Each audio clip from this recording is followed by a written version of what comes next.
From the ground up. From the ground up. There's only one way to go from here. Welcome to the podcast from Doug Ground Up Productions with hosts Lady Miz and Ray. This is a universal platform, and there is nothing off limits. We talk about it all, and we keep it real. This is a no judgment zone, so come as you are. If you are a professional, entertainer, author, comedian, entrepreneur, or just someone who wants to get something off their chest, well, let your voice be heard here on From the Ground Up Productions. Sponsorship and other opportunities are available from the Ground Up Productions. Turning nothing into something. There's only one way to go from here. And now, here are your hosts, Lady Miz and Ray. Yeah. What's up, everybody? Welcome to From the Ground Up podcast. We got a special guest today, a super dope, talented artist by the name of Krystal Klear, and we're about to get it popping. What's good? What's good, Lady Miz? What's up, Ray? How y'all doing? How you doing? Good. Thank you so much for inviting me onto this platform. I'm so appreciative. And we stuck down here in South Florida. Have y'all been watching the news about South Florida? It's the hot spot now. So I see, because everybody was at the beaches. We were out. Exactly. Memorial Day, Miami protests, everything. So we stuck now. So oh my God. Yeah, it's kind of crazy everywhere right now. It is crazy. So how are you dealing with all of this that's going on? It's interesting because it's like, as much as you like to watch, first of all, I got to tune the news out because it's just like, it's so hard to hear those numbers. And I heard and I was listening to the news, and I heard that, like, okay, the numbers in Florida have surpassed New York. And I'm like, okay, what is going on? But we still have to be out here. We still have to eat. We still have to work. Yes. We still have to provide. And that's what we're doing. I mean, we just take it day by day, try to be as safe and healthy as we can. Right. But we still out here, grinding and working. I mean, what can you do? You can't lay down and die.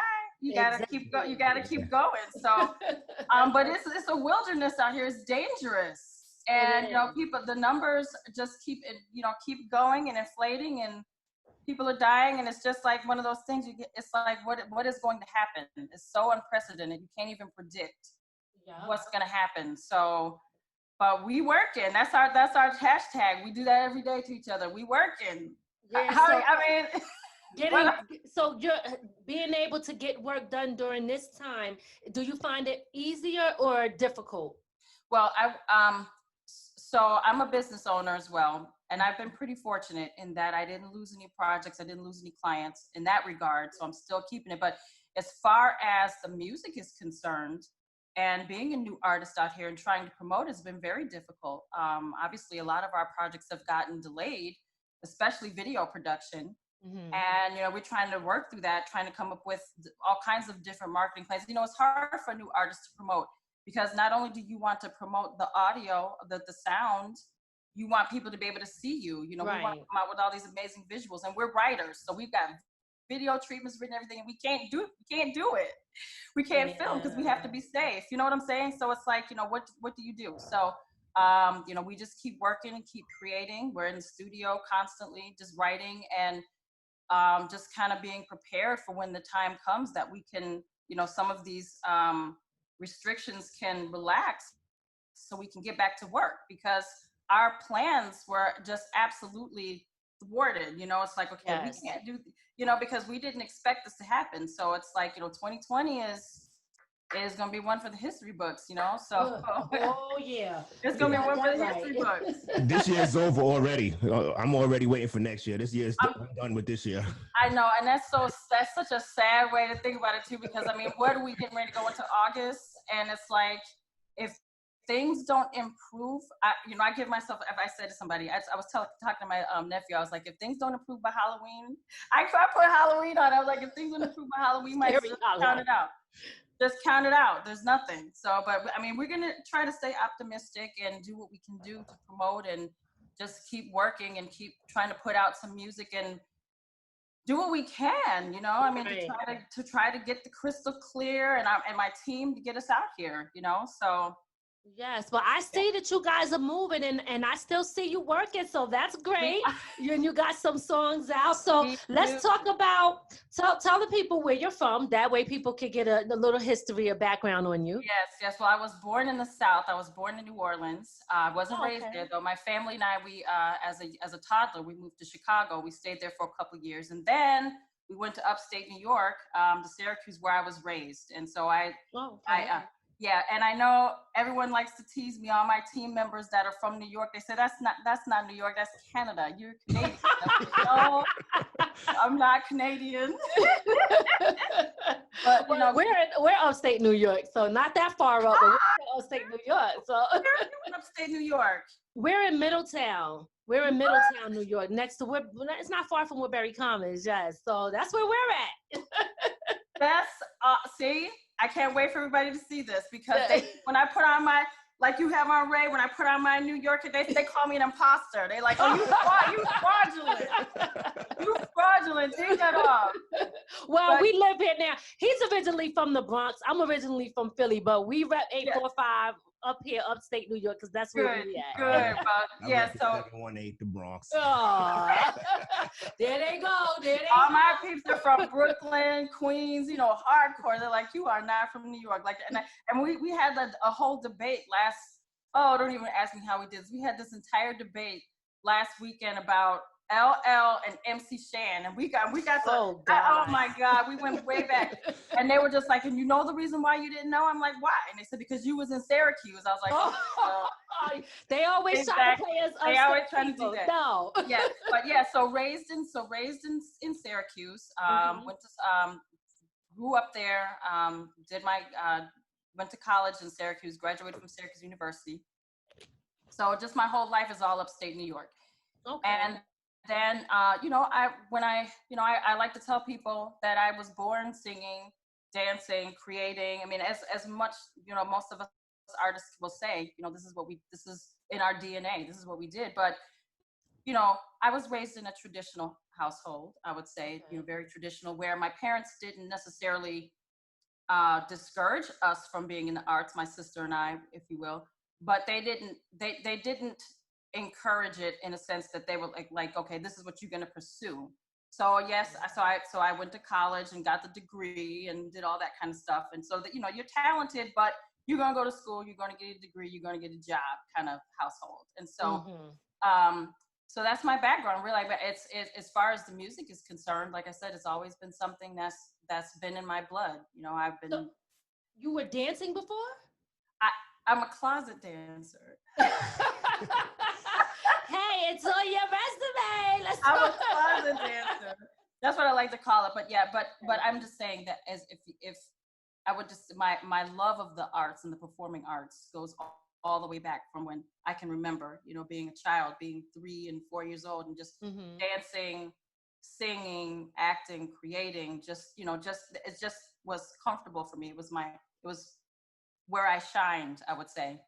Okay. But, now I got a question. You say I see you had business management as what you studied in school. How do you incorporate that into your music as you were promoting your music? Yeah, I mean, well, you know, that's an interesting question, because before even really going hard with the music, like what we're doing right now, I'm a business owner. My company, I'm a marketing company. I own a marketing company. And so what I do to make a living is I'm a writer. I'm a content creator. I'm in marketing. I'm a ghostwriter, a graphic designer. Oh, okay. All of those things, everything. And so that's, you know, I started my business, 3 years ago. 3 years ago. And that has prepared me, because a lot of my clients are in the arts, actors, singers, authors. And so just always being in that end of the creativity, it's obviously carried forward with me with the music, because I am a writer, because I'm an artist, because I'm a content creator, It helps with as far as the promotion is concerned, because we do everything in house. I mean, we are a one-stop shop, and when I say that, I'm talking everything from cover art to the social media aspect of it. Like I said, we write the video treatments. We have filmmakers and directors on our team. We've got photographers on our team. We're all like in-house, and I create the content. This is what I do for a living. So now that I have to kind of I got to come from behind the scenes. I'm used to being behind the scenes. I got to come into the forefront now and carry that part of the professionalism into the creativity. And it's just been a seamless transition, I would say. So that's that, I can bring that to the table, that part of me to the table, into creating the music.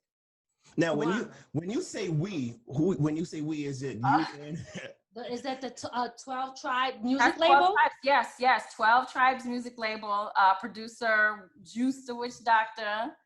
Yes, shout out to Juice. Yes, so my team is my label, which is 12 Tribes Music.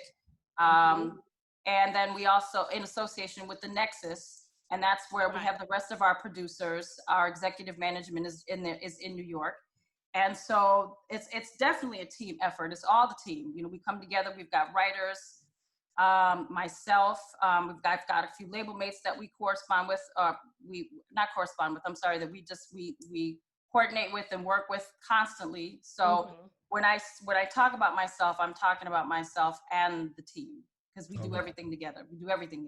How many people is on your team? How many people y'all got? All right, so we got Juice. We got executive management out of New York. That's Musa Moore. Hey, Musa. Myself, JB, the great, who we call the Hook Master. He's one of our writers. Kane is one of our producers. Earn is one of our producers. How many did I count off? Like six in the team. Yeah, and six. Then, and a lot of the artists that we work with. I mean, when you hear my releases coming out, I have, we just collaborate with one another on track after track after track. And so you'll be introduced to them through a couple of the next releases that I'm coming out with. So. And do you write for other, you said you're a ghostwriter as well, so you write for other artists? Well, a lot of my ghostwriting up until this point is books, articles, blogs, and things of that nature for artists and scripts. But yes, I have written some hooks for on certain tracks that have yet to be released. But the majority of my work is on my own stuff. They give me the tracks and say, write whatever you feel, and that's what I do. So. Wow. Okay. All right. So when did you start doing music? Like, when was that moment where you knew that this is what you wanted to do? Oh my goodness. That's such an interesting question, because it's what I've always wanted to do. It's not what I've always done, but it's what I've always wanted to do. Again, being raised in a very traditional household, it was like, you're going to go to school, you're going to get an education, you're going to get a job, you're going to do those things. And so that's just that was what was instilled in me. But did I still have the love of the music? Did I still write? I did all of those things creatively all through my life. I would say just within the last 5 years, the music has become more tangible. Whereas before it seemed like almost like I hate to say fantasy, but like it just seemed like, okay, well, you can sing, you're talented, you're creative, this, that, and the other, but are you ever going to actually pursue music? I almost wasn't in the forefront a few years ago, but then, you team up with, it's like being in the perfect place and the perfect time with the perfect circumstances, the perfect people in your life, and they come along, and all that alchemy comes together. And that's when you say, wow, we're doing this, right? And so that's my story. I mean, I can tell you I wrote my first song when I was 4. Right, I think I did read that. Because that's the truth. I mean, I wrote this song when I was 4 years old. It was called What You Gonna Do When I'm Gone? Wow, you remember it? Oh yeah, I can sing it for you. I don't remember all the words, but it said, what you gonna do when I'm gone? What you gonna do when I'm gone? Hey. What you gonna do when I walk out that door? What you gonna do when I'm gone? And I sang it. What did you know about that at 4 years old, though? That's what I'm trying to figure out. That's what's so funny. We should create a track for it and sing it now. I should surface that. But no, yeah, I sang that into a tape recorder, and I made this whole song, and I had the little music going and everything, and I think that was pretty much the words. I might have said some other things. I didn't know anything about anybody being gone. Wrote it. Oh my God! So you're very talented. You have a beautiful voice. Thank you. I want to know, what was it that was holding you back from doing it? I mean, you've been doing it for so long and at such a young age. What was it that was stopping you? That's, it's just, life happens, honestly, and again, when you're not around certain people that encourage you and inspire you to do it, it just becomes something that you do in the background. I sing every day. I used to write every day. I did all of those things, but it was just, life happens. You get up, you go to work, I don't regret that, because I've been very successful in my career. So I don't regret, taking that time to develop as a person, develop professionally, have a skill set that I can always, quote unquote, fall back on, if you will. And I guess that's just the way I approached it. It was just, again, if I was like 5 years ago, you just meet the right people, you just start vibing, and you start realizing that you can actually pursue your dreams, something that you put on the shelf, and then, because you put it on the shelf, you don't forget about it, but you put it on the shelf, and it's like, okay, will I ever do that? And, Juice is a big part of that. He was just like, when we would get to talking, because he's always done music, he's done everything. He's a black belt grandmaster martial artist. He's an action actor. He's all these things. Okay. And for him, music was also one of those things. Like, I'll get to music when I'm ready to get to music, and then all of a sudden, here it is in front of you, and it's like, okay, am I going to take this chance and do this and actually pursue it? And the answer this time was yes. So good for you. Yes. Are you happy that you did it? Are you? I am, but it's new for me. It's all new territory. I have to say, I have a lot to learn. Okay. I do. I'm not going to sit here and say that I'm, because I'm a new artist. It's one thing being creative and having the skill, but there's so much that goes into that. Like I said, I've always been a behind the scenes person. So me having to be in the forefront, that's new for me. And just, and I'm bashful. I know I don't come off that way, but, I'm very bashful. I would say I'm shy. That stopped me a lot, and then just having this fear, like, okay, am I going to succeed? Am I going to do this? Am I going to fall on my face? All of those things go into your mind, but, it's all new territory for me. Me being on this podcast with you is new territory for me. It's like, and I appreciate having the platform, because it's allowing me to come out of my shell. Whereas before, it was safer for me to just be behind the scenes and create for people that wanted to be in the forefront promoting themselves. I was the one creating material to give to them so they can go out and promote themselves. Now I have to be the one. I'm the one who's doing it. So let me just tell you this. One thing I want to say is, the first advice that I would give is know what you want. Because a lot of times, like when you say, if I'm going to fail, but what is failure? Failure could be different for many different people. So you might want something out of this that is different from somebody else. So, because a lot of times, a lot of people think that they failed and probably didn't. Maybe you got what you really wanted. And if you're not measuring yourself to nobody else or what anybody else's expectations, and you go for what you want, you will be able to do it, because you've already successful. You got businesses and you're doing well. So thank you for saying that. And I appreciate that, because as you go on in this lifetime, the way I like to look at success is if I can wake up in the morning and say, I'm doing what I want to do, and I'm doing it to the fullest, and I'm aligning with my purpose, and being able to wake up and sustain from what it is that I love to do, to me, that's success. That's success. It's just, there is a fear factor that comes into putting yourself out there, and it's new for me. So, I'm embracing it. I'm embracing it wholeheartedly. And, I was talking because, I had, oh my goodness, these photo shoots and everything. And I was like, good Lord, could they create a lens that doesn't put 20 pounds on you? Like, and somebody spin a lens that doesn't put 30 pounds already on you. I'm like, I need to figure this stuff out. And Juice is like, you better go in the bathroom and, and start rehearsing your angles and doing all this stuff and figuring it out, because you're not going to always be in control. So, I mean, all of that stuff is new territory for me. And so I'm embracing it wholeheartedly. Yes. Well, all your pictures look great. You look great. Thank you so much. Thank you so much. I got real quick. When I see a lot of singers, a lot of them say, "Hey, I learned how to sing. I started singing in the church." Was that? No, not me. I was singing at birth. I mean, honestly, I know a lot of people say that, but I just don't remember a time in my life where I wasn't singing, where I wasn't dancing, where I wasn't acting, where I wasn't, creating little jingles. It's just in my blood. And no, I didn't sing in the church at all. I mean, I sang when we went to church, but I wasn't in the choir or anything like that. I did, though, when I was in school, I did perform. I did a lot of plays.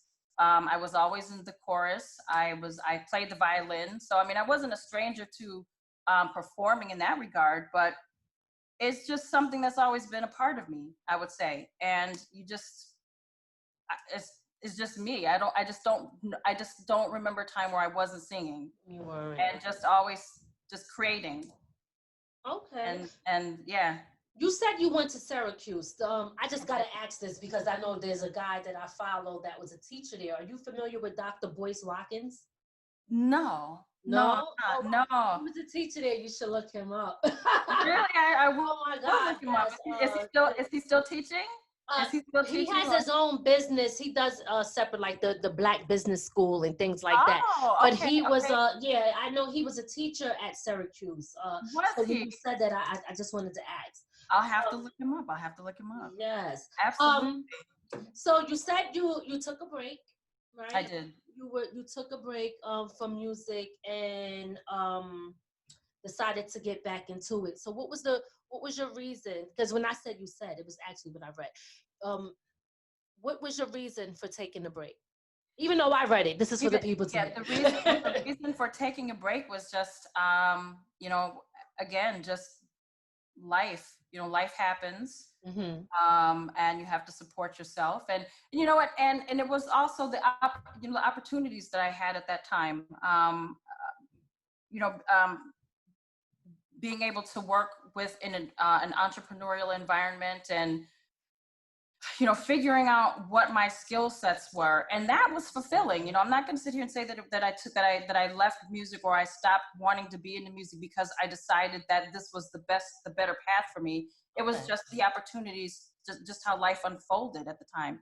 And when you have opportunities like that, you take them, and that's what I did. And so being in that professional environment for over a decade, it only enhanced who I was, so I would never change that.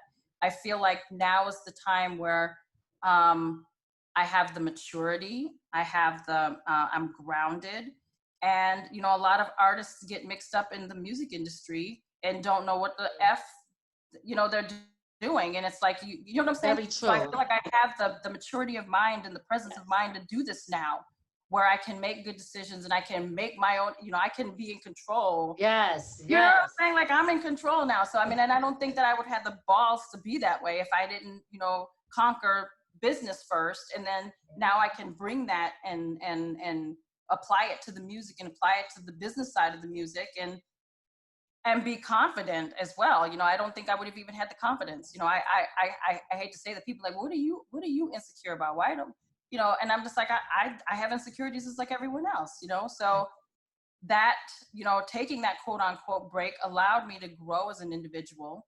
And then now I can bring all these things into the music and then take it from there and just do nothing but grow. I mean, there's nothing to do but grow. I tell everyone, I approach this like I have nothing to lose. What do you have to lose? Just do it. At this point, what do you have to lose? Absolutely. Now, as a female artist, do you find it difficult working with men? And because not at all. Females say it's a lot difficult, working with the male artists in the industry or doing anything like that. Not at all. We collaborate. So, and maybe it's just fortunate being, shouts to my team always. So much love to my team. Maybe it's just being fortunate to have those group of individuals that are around you that support you no matter what. And I always tell them, look, I'm one of the guys. I feel like I'm one of the dudes all the time anyway. You know what I'm saying? Like yes. And even just growing up, we always had a lot of guy friends around us. I mean, we had our girls too, but we always, when I say we, I'm talking about my sister and I, we always had a circle of guys around us. Mm-hmm. And it's just natural to me. And so when we get in the studio, I get in the studio every Saturday. We like clockwork with our shit, and it's like, when we get into the studio on Saturday, I'm always the only female there. And it's just natural to me. I haven't had any problems yet. And I'm praying that I don't, but no, we collaborate beautifully. So that's good. Your question, good. Ray, is no, not yet. No problem whatsoever. Working with men. Is there any specific artist that inspired you at all? They could be out or not out, Well, I have to go back to my early influences. One of my absolute favorites is Shaka Khan. Okay, Shaka Khan is one of my earliest influences. Tina Marie, believe it or not, is one of my earliest influences. Prince. If anybody was to ask me who's my all-time favorite artist, I would have to say it was Prince. Prince is just a dynamo. Was rest in power, Prince. Dynamo. Mm-hmm. And then later on in life, I got into a lot of the what they would call the neo soul artists, Amel LaRue, Erykah Badu, those sounds. And who do I listen to now? I mean, I listen to everything. And see you and when you start to hear my music, you'll hear all of those influences come together. So like how I describe myself as a multi-genre artist, we don't put Krystal Klear into one box. That's right. And so you're gonna hear rock, you're gonna hear R&B, you're gonna hear hip hop, you're gonna hear all the sounds, and it's just who I am, and that's what the fans are gonna hear. Good. Now, how did you come up with the name Krystal Klear? That was given to me. That name was given to me. When you hear Krystal Klear, we normally use that as making sure you understand what I'm talking about. You know what? You want me to tell you something? So right when I started my own business, I'm a huge MMA fan, mixed martial arts fan, UFC. I could talk to you about, and Juice actually said, you know what? We're going to start a podcast where you're going to break down the fights and you're going to talk about the fights. He was like, and everybody's going to flock to you because you're a female and you're out there commentating on the fights and other stuff, and we're gonna call it Krystal Klear. And he said that to me like 3 years ago, and of course we never did. It was just something we laughed about. And so when we got back in the studio and I started recording, he said, "You're Krystal Klear. You know that, right?" I was like, "Absolutely." And it just wasn't even a question. It wasn't even a question. It's just, I didn't say, no, I have a better name. No, Krystal Klear is the name. That's it. So he said it, it stuck, and you kept it. It stuck, and that's it. That's the name. I like it, and I like the way you tell it too. It's nice. Yeah, exactly. Yes. Talk to us about this song, Nasty Girl. Oh my gosh. Oh. Give us I want to know all the details. Okay, what inspired you to write it? Okay, right. Let me just tell you something. So, when you make music and you're writing, a lot of people say, "Oh, I draw from my experiences, and these are things I actually experienced." I'm going to tell you right now, the words in Ride, I've never experienced that before. However, it's a fantasy record. It's definitely not for the uninhibited. I mean, it is a very sexually explicit. So this is how it came about. JB the Great on my team. So Juice produced the track. Okay. JB the Great wrote a male version of Ride, right? And then the team got together and they were like, "Yo, let's do a female version of Ride, but let's make it like explicit as you can make it, as nasty as you can make it. I said, and y'all want me to do it? And they're like, yeah, you can do it. You do it as business.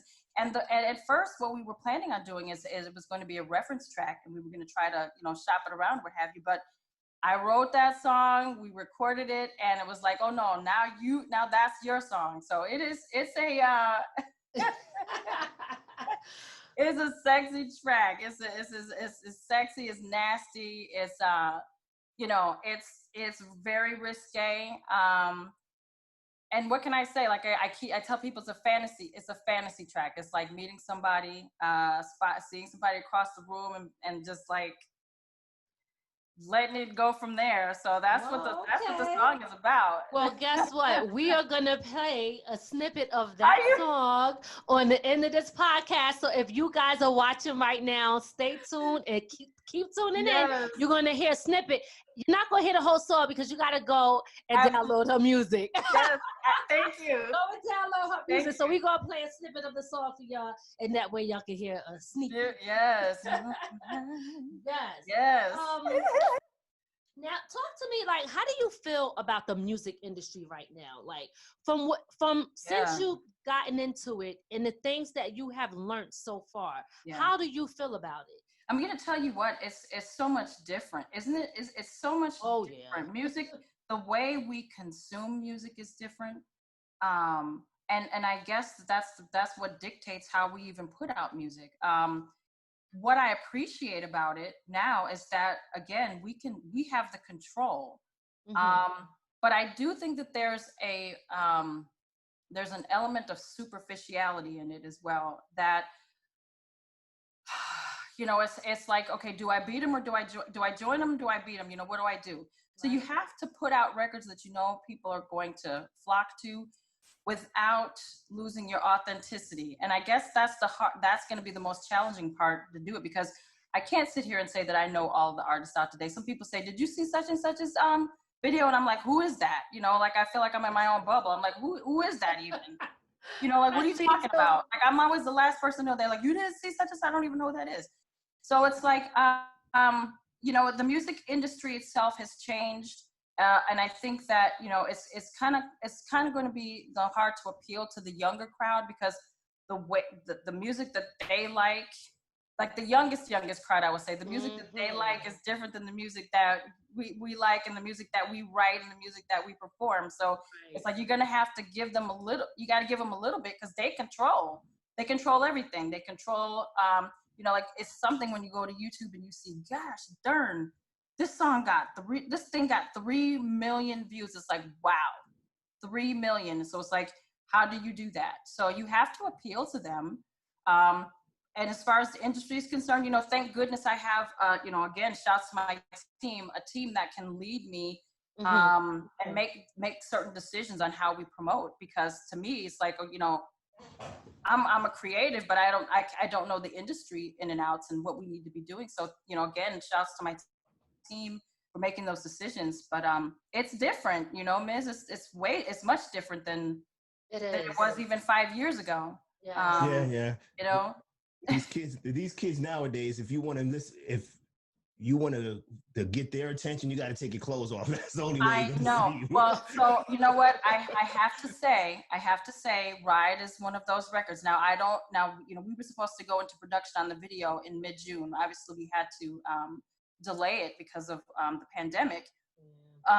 But the video, we know that there's got to be an element of, just based on the song, the subject matter of the song alone, we know that the video has to kind of mirror the song. Right, so am I prepared to get up and do that? I don't know. But so let me ask you this: are you in a relationship? I am in a relationship. And that person, how do they do, with you singing or performing these songs? They're not going to always play the other person in the video, right? They're not. But the good thing is that individual is on the team anyway. So it's like, to be supported in that way. Yes. Already with the music, that's something that I don't even have to worry about. I don't have to worry about him saying, no, you're not doing that, or no, I don't think that's appropriate. It's like, we're all on the team. And I know who I am as an individual. So, I mean, I don't feel insecure about it, neither does he. And it's like, you know, when you have somebody who's supporting you, you don't have to worry about that. That's at very all. important. At all. Yes, Yeah, yes, absolutely. yes. Good. It is. Okay. It is. Oh my God. All right. Don't worry, I'm not going too crazy with the questions. Oh, you're good. You're good. We'll talk again off, you know, on the phone, and we'll get deeper into it at some point, you and I. Okay. Now you have another single out called War. Yes. Talk to me about that, or talk to us about that. Tell everybody about that song and what it's about. War 2020 is in direct response, obviously, to what's going on in this country as a result of the unfortunate murder of Mr. George Floyd on May 25th. And, you know, I think that we had it wasn't going to be the first release, but when that happened, we had a duty to respond. It was our responsibility to say something, you know, and that's the inspiration for it. Obviously, if you hear the lyrics, and you know, we got to talking on the phone, like, we need to say something, we need to write something, and we didn't even go into production on a new track. Juice digged into his crates and said, use this track. I wrote it, we recorded it that Saturday, and we shot the video the following Tuesday, because it was a sense of urgency to say something. You understand what I'm saying? And it's like that was how that song was inspired. And you know, you listen to the lyrics. I had the pleasure of working with Light from the Bush Babies, formerly known as YT. He came into the studio, laid that his part on it, which I feel like it wouldn't have even been the track without him. You know, thanks, Light. Bless you for, you know, blessing the track with your presence. But that was what that song was about. And it's like, you know, you have to say something silent, you know, and you have to do it with a certain tone of defiance and anger, so that everyone knows, you know, this is bullshit. You know, we have to say something. And so that's how War came about. That's right. And you know, obviously, well, you don't know, but I'm a huge fan of Bob Marley. Huge fan. And so, like, if you listen, so here's the interesting, you know, if you listen to Bob Marley's words in his song, he released War, his version of War, back in 1976, and it still resonates today. You know, it's just like that just goes to show you the condition that our country is in. You know, when people say, systemic racism anybody that says that systemic racism doesn't exist or generational hurt doesn't exist, all you have to do, the biggest evidence of that, is go back and listen to our music, our art, our poetry, our film. We have the same messages in our music that we did back when Bob Marley wrote War. And even more interesting than that, the lyrics in Bob Marley's version of War is based on a speech that the Emperor Haile Selassie I delivered to the UN in 1963.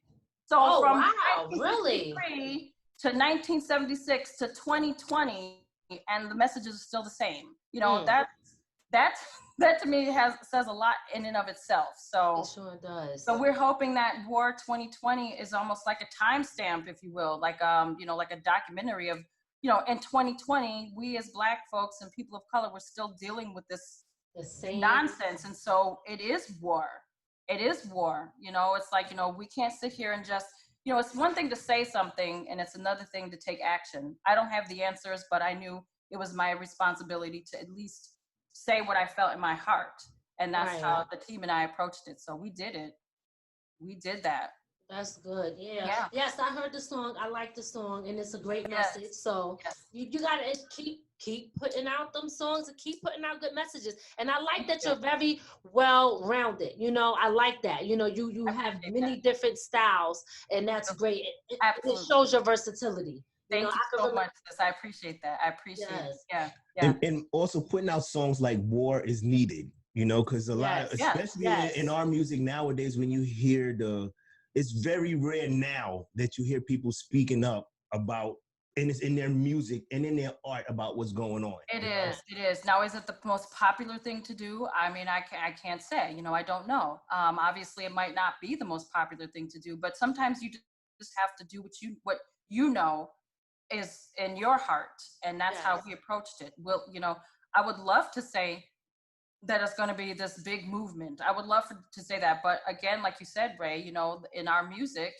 the way things are, it's not necessarily the message that's being put out there. And I appreciate, like Beyonce and her putting out singles, putting out songs like right around the time when I released mine. Like we released War Juneteenth, and they as well came out with songs on Juneteenth. And I was like, wow, I feel like this was a good, an amazing decision to put that song out there. And I felt like, okay, I'm amongst queens that are thinking the same way that I think. Now, do they know who I am? No, of course not. But to me, that was validation. Like, okay, we do though here on Above the Ground. Now we know who Krystal Klear is, baby. Thank you. Yes. Thank you so much. I wanted to say something to you about a statement that you made about the kids and that they control, the internet and the views. Sure. And one of the things that this is just my opinion. Mm-hmm. I always feel that we have to get away from allowing that to control how our success. Yeah. Because a lot of times you have people that would do anything for numbers, and then people like you who are talented and is really about the art of music. Sure. If you don't want to compare yourself to everybody that just has high numbers, because not everybody, some people are in it for raise word, in it for the fast penny, and that's it. They don't even care about really the art. They just want to see how many people are watching. So, right. The numbers it's good, but it's not everything. It doesn't define you, no, and it right, exactly. What's so funny you should say that is because I know myself as an individual that never defined who I was ever with anything that I did. Yes. In this age of social media, I was probably one of the latecomers to social media, and even when I got on social media, I didn't define myself or let it be this thing to validate me. And so I think as an individual already, I have that mindset that I'm not going in it for the numbers. Like I said, I'm doing this. At this point in life, I have nothing to lose. I'm doing this because I think for the first time in life, I can really say that I'm living authentically who I really am as an individual, professionally, personally, creatively. And okay, so why not express that through my music? And I want to do it in an artistic way. And I'm hoping that the young kids will flock and say, yo, this is fly. But even if they don't, it's not going to define who I am as an artist. And I agree with you. And then and you don't let it define you as an artist. I think a real artist will feel that way. So I agree with you 100%. I'm gonna give my opinion on the numbers, okay? I look at especially the artists who have the high numbers, the 3 million. Those are viral artists. They like all those other them stupid videos that go viral. They're only there for a minute, Right. That's all it is. And if you define yourself by them viral videos that got 3 million, you're not looking at longevity. And that's the key, longevity. That is the key, longevity. And not only that, a lot of people are buying numbers. So some of them numbers ain't even real. Oh, so sure. Oh, yeah. They got so many tricks, so many things that you can do. And I'm just like, okay, what are you saying? Like, you got to go and register here and do this and click on that and put these things together. I'm like, okay, I don't know any of that stuff. We want to be as authentic as we possibly can. And that is the key. Yep. You get the real fans, the fans that will constantly follow you, supporters. Absolutely. And it's gonna carry through. It's gonna show, once we start releasing more tracks and everyone gets to see all of the sides, I like to say, of Krystal Klear, all the different genres, hopefully they'll see, this is a real person who's not afraid. We're not trying to fit in one little neat, tiny little box, you know what I'm saying? And we're not gonna do that. So, hopefully they see that authenticity right from the beginning, just like War is how does she go from revolutionary to raunchy, or, so how does she go from revolutionary to risque and ride, how does she do that? Well, that's who I am. I have different sides just like anybody. And I will challenge anybody that would say that I have to fit into a small box or suppress one part of myself. For what? For who? For whose purpose? Why do I have to suppress any part of me? I can be romantic in one song and revolutionary in the next. That's right. I can be fluid that way. So, and you should be fluid that way. That's what I would tell them. Don't put yourself in a box. That's right. Trust me, I can relate. I know exactly what you say because I be saying the same exact thing. Exactly. What I love about you is that you have your own sound. You have your own style. You don't sound like anybody else. Oh, I appreciate that. And that's so important because when you turn on the and that's one of the reasons why I don't know, like you said, I don't know who to, because I heard them all today. I don't know who to, and it's not to say that they're not talented. It's so many talented people out there. Sure. It's just that I can't tell the difference between who's who because people are afraid to be themselves. They are, and it's almost, and I hate that. I really do, because they are talented. You hear these young ladies and young men coming up, and they are talented. I wouldn't take that away from anyone, but they're trying to fit into this mold, and it's coming off so cookie cutter. It's like, you know, like you said, you don't know one from the next. And I don't want to be that type of artist ever. I've never wanted to be that type of artist, but it's, you know, it goes further than that. It's just, again, being with a team. You know, Juice is the type of producer where he's fluid with the music that he creates. He can create hip hop. He can create rock. He can create R&B. He can do ballads. He does all of it. So when you have a team of producers that can help you bring that out in the different genres, you know, like if I want to do something, if I want to sing something angry, I might want to sing it over a rock track. If I'm feeling romantic, I might, you know, give me a ballad. You know, it's like I have a team that supports that and that can help me bring that forth, you know, and it's not all cookie cutter. You know what I'm saying? So that's just a blessing in and of itself. Okay. Yeah. So is there anything that you want people to know that we didn't get to ask you? Oh my gosh. Anything, lay it on the line. Oh, I don't know. I mean, I'll just say I have, you know, my team teases me all the time because they always say, oh, you know, oh, here's another side, you know, of her. Like, oh, I thought I saw all the sides of you. And today, now you Lucky Luciano. Today, you just, you know, there's like all these different personalities come out. I mean, I you know, I don't know. I just have to, I can't think of anything that I'm. It's not for us. I just want to make sure that I covered everything. And of course, I want you to give all your social medias, tell people how they can follow you and support you. But I want to make sure that I didn't miss anything. You didn't. My social media is very easy. Everything is at Krystal Klear Music. Okay. Instagram. You go follow me on YouTube. Krystal Klear Music is my YouTube channel. I'm on Facebook. I'm on Instagram. I'm on TikTok. I'm on Twitter. Okay. So I'm everywhere. My website is krystalklearmusic.com. And my website, I'm gonna, you know, my EPK is there. You can download. And then as far as my website, I'll, you know, any new releases that we do, I'll promote on the site. Okay. And you'll see me on social media. And hopefully, very, very soon, we'll be able to go into production on Ride and any other video. Yes. So you know, I have the sound now. I got to give you all the visual, right? So I mean, we're gonna do it eventually as soon as things. Well, we'll be looking forward to that. I'm trying to say we're gonna see what's up with that.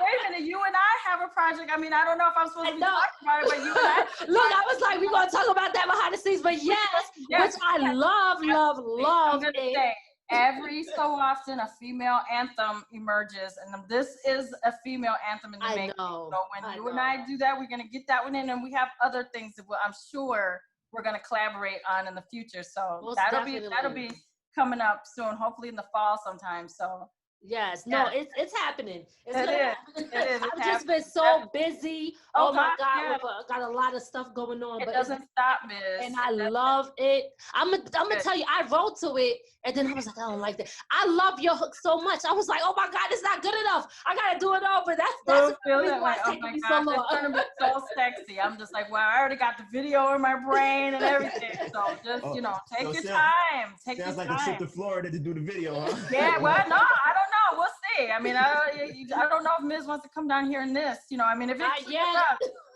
not yet. But I mean, it's gonna be the sexy women's empowerment anthem. You know, I don't know if 2020, because like you said, Ray, 2020 is almost gone. 2020 is over. It was over in March. Yeah, 2020 is gone. Golly, it's such a shame. But we're gonna do this. We're gonna get that one in, and then we have other things that I'm sure we're gonna work on together. Right. So, yeah, absolutely. So just give your social medias one more time. Yes. Mm-hmm. You can find me on Facebook, Instagram, Twitter, TikTok at Krystal Klear Music. You can find me on my website is krystalklearmusic.com. And spell the Krystal Clear Music. Krystal. Oh, that's right, because it's with a K. Krystal, yes. Krystal, Klear, Musik. Krystal Klear Music. All right. And I just appreciate everyone that's taking the time to follow me, like and subscribe, and just help me, get this thing. We're growing, we're building, we're working. So I appreciate it so much. Yes. That's already a fan and following. So. And Definitely. I thank you for giving me the platform to get a little visual. Of course. Nobody. Thank you for coming on. Absolutely. So this will be like the first visual, the first video, really, that's going to be out there. They're going to say, oh, okay, now I can actually put a face to the sound, So I appreciate it. Thank you so much. Listen, we appreciate you for being here. We wish you nothing but the best. You're going to be successful. You are already successful. Your music is great. You are beautiful. So listen, there's nothing that can stop you. Nothing that can stop you. Okay? I appreciate it. Thank you so much, sis. Thank you. We are going to get into your song and we're going to play it for the people. And we thank you so much for coming on From the Ground Up. And we will talk to you soon. Thank you. All right. Talk to you later. Bye-bye. Bye-bye.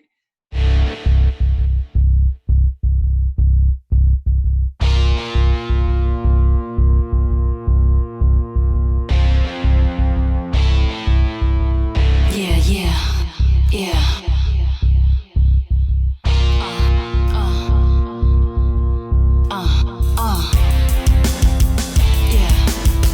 This is it, no backing down.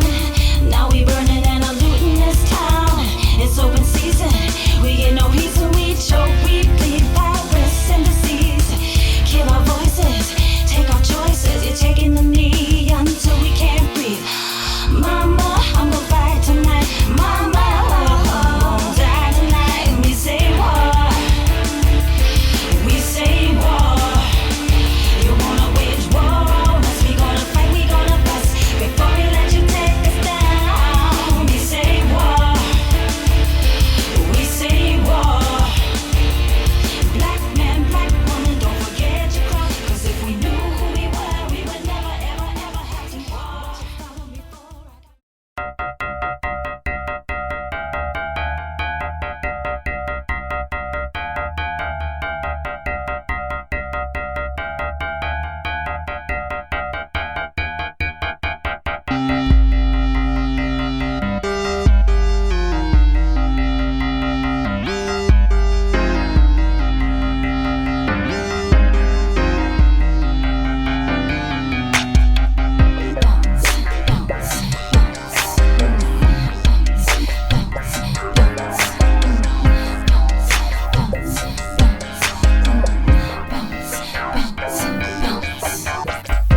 I see the way you're looking at me. My panties wet, you know you got me ready. You look so good, you're fucking hard to resist. You better have the biggest dick on the strip. You make my pussy drip, you're licking your lips. I'm fantasizing about you licking my tits. I never thought I'd feel so nasty tonight. I'll be your nasty girl. Do you wanna ride? I feel your body grinding, such a sexy girl. And I know you wanna fuck in this car.